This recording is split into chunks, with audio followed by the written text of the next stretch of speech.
Indian defence से related एक बड़ी अपडेट निकलकर सामने आई।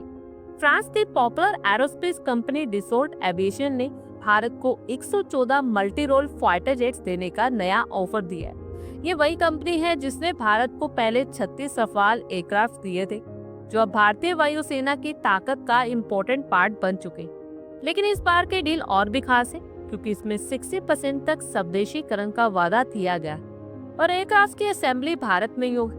डिसोल्ट एविएशन ने प्रस्ताव दिया है कि इन फाइटर जेट्स की फाइनल असेंबली नागपुर के MiG-29 प्लांट में की जाएगी और ये setup government to government deal के तहत होगा और C295 ट्रांसपोर्ट एयरक्राफ्ट प्रोजेक्ट की तरह ही काम करेगा। इसका सबसे बड़ा फायदा ये होगा कि भारत के इंजीनियर्स को विदेशी टेक्नोलॉजी की ट्रेनिंग मिलेगी, लोकल सप्लाई चेन डेवलप होगी और हजारों जॉब्स भी जनरेट होंगी।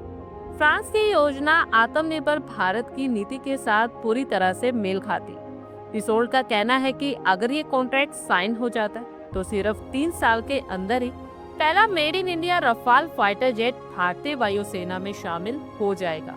वहीं 6 साल के भीतर सभी 114 एयरक्राफ्ट डिलीवर कर दी जाएंगी।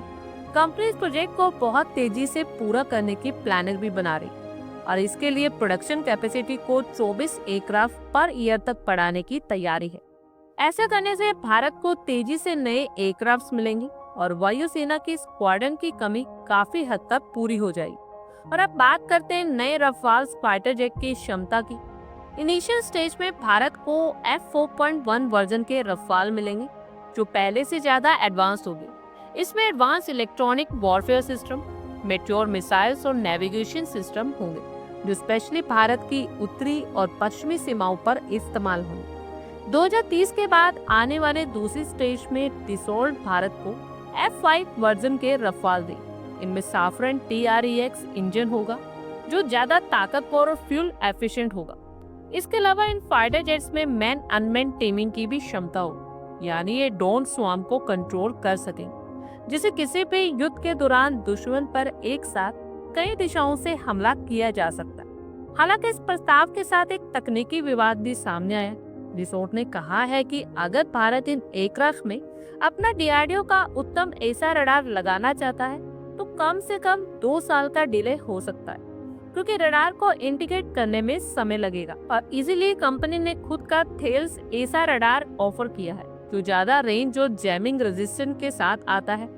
लेकिन डिसोल्ट इस रडार का सोर्स कोड शेयर नहीं करना चाहता। इसका मतलब है कि भविष्य में भारत को किसी भी नए स्वदेशी मिसाइल जैसे अस्त्र मार्क 2 या रुद्रम को रफाल में लगाने के लिए फ्रांस की परमिशन लेनी होगी। इससे भारत की टेक्नोलॉजिकल फ्रीडम पर इम्पैक्ट पड़ सकता है।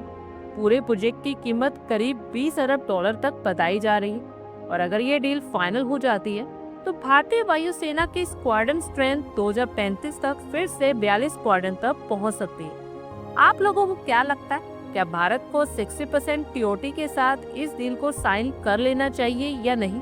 आप लोगों की क्या कुछ राय है, कमेंट बॉक्स में शेयर करें। आई होप आपको हमारी ये वीडियो अच्छी लगी हो और आगे भी इसी तरह के अपडेट्स के लिए हमारे चैनल को जरूर सब्सक्राइब करें। धन्यवाद।